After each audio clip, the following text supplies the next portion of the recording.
Hi everyone, I wanted to do a bonus reading this week for the Valentine's Day adventure. So I have Doreen Virtue's Romance Angels deck here, as well as the Wisdom of Avalon Oracle cards by Colette Baron-Reid. So these are going to be clarifying cards to the above cards. And so I thought we'd have a little bit of fun and see what energies we have going on in the collective for romance for the beginning of the week, middle of the week, and into the weekend here. So let's start with the romance deck. So for the beginning of the week, we have deception. Someone is wearing a false self mask in this relationship. So this really involves when people are choosing not to be their true selves, and they may be conscious or subconsciously presenting a facade, but it basically is speaking of the ego. And when we're coming from the ego, we're not really focused on the truth of the situation. We're not really coming from the heart, so to speak. And this also talks about people who have closed off their heart due to fear or due to hurt from the past. And really, we have this cherub here trying to take off the mask.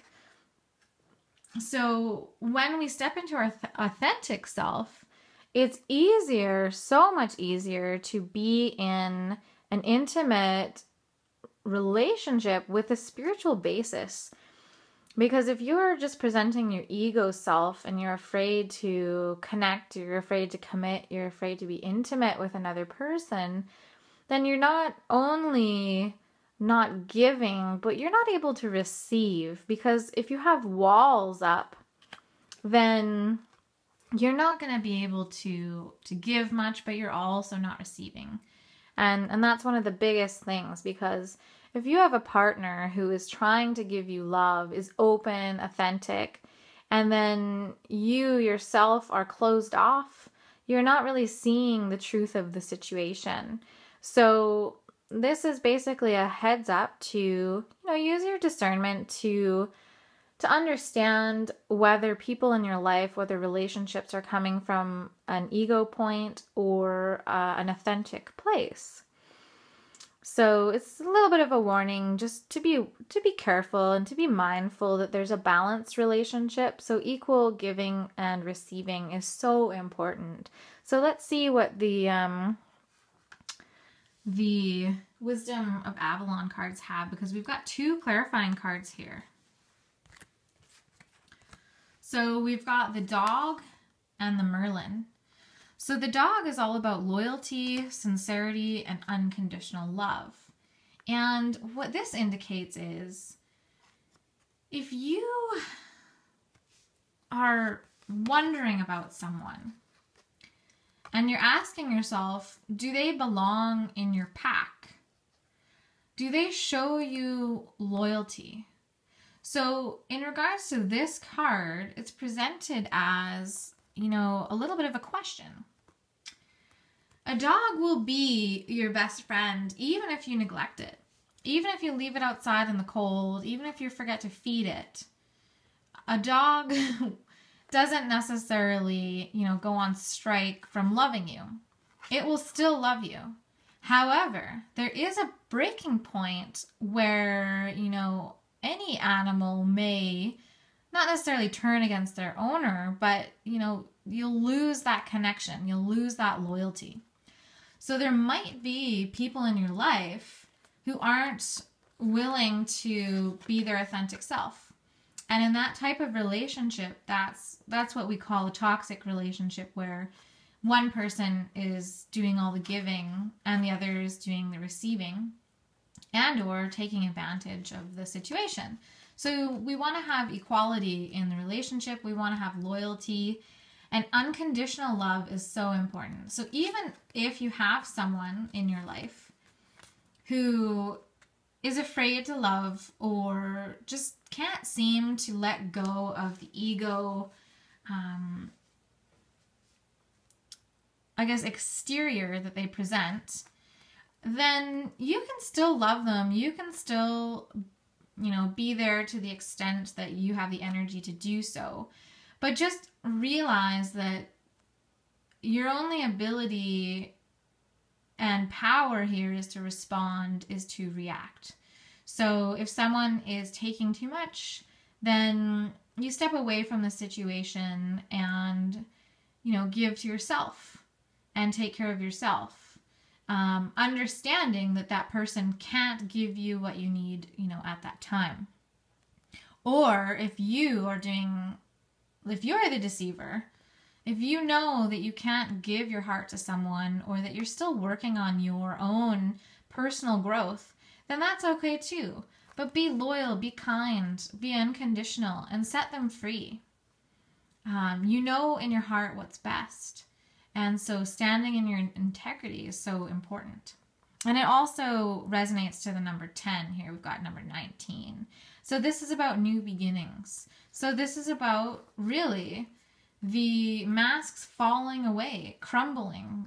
We're leaving behind deception. We're leaving behind these ulterior motives, these patterns from the past, which may be from your childhood, the way your mother or your father acted in relationships.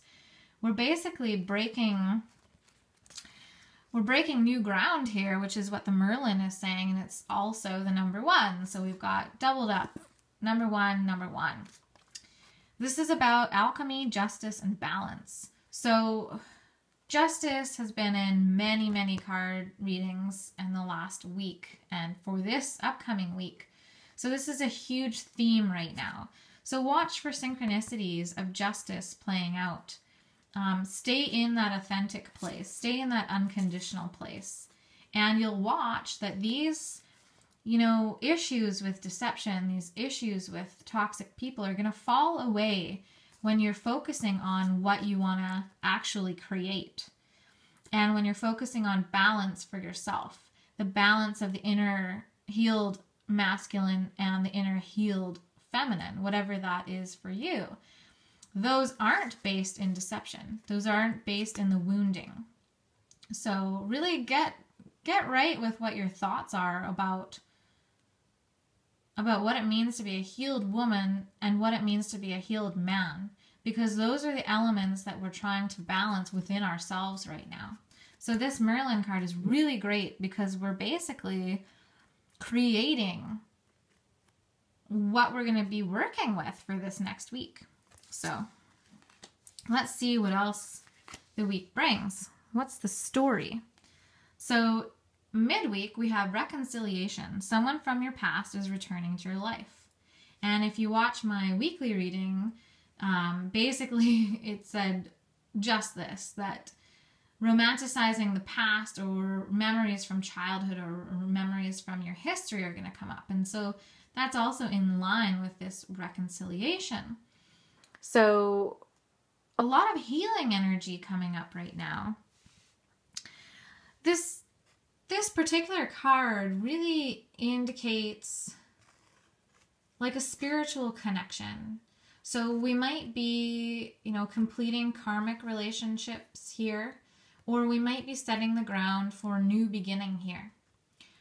Either way, something from our past is going to come up for us. And, it holds a lot of opportunity, either for that new groundbreaking or for that healing and sealing of the past. So this is really exciting. Let's see what clarifying cards we have with the reconciliation. The Bee. So this is an amazing card to get.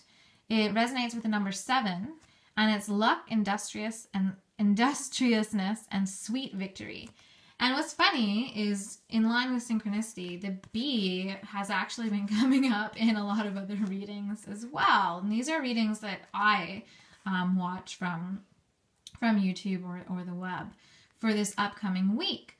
So the Bee is a huge, beautiful symbol of working together, of creating the honey of life. Basically also this buzz surrounding this reunion, I suppose. So basically sweet victory is coming. Hold on. don't give up just yet. Let's basically see how this plays out. Picture yourself like you're watching a movie. And, you know, if you're scared, that's okay. The unknown can be scary. Change can be scary. But what this bee is symbolizing to us is forward movement, industriousness, using all your tools and resources to see the situation for its truth. Because remember, we had the Merlin here associated with deception. So breaking down the illusions, moving into truth. So revisiting something where we may have had a incorrect perspective, or not incorrect, I guess, but maybe took a negative perspective instead of seeing it in a balanced way. So this is really great news for the midweek, just after Valentine's Day, for moving into better energy for romance and interpersonal relationships. For the weekend, we have forgiving and learning. As you release and heal the past, you experience more love in your present moment. So we can guess that this is associated with all these steps we've taken here.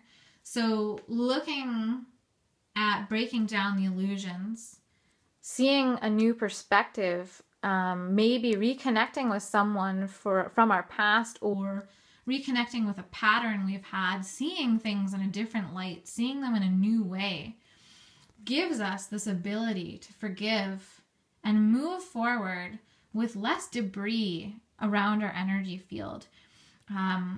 You know, if we can release resentment, if we can release anger, moving forward, because we've got all these 1s, and 7 is a beautiful number as well, which is also very lucky.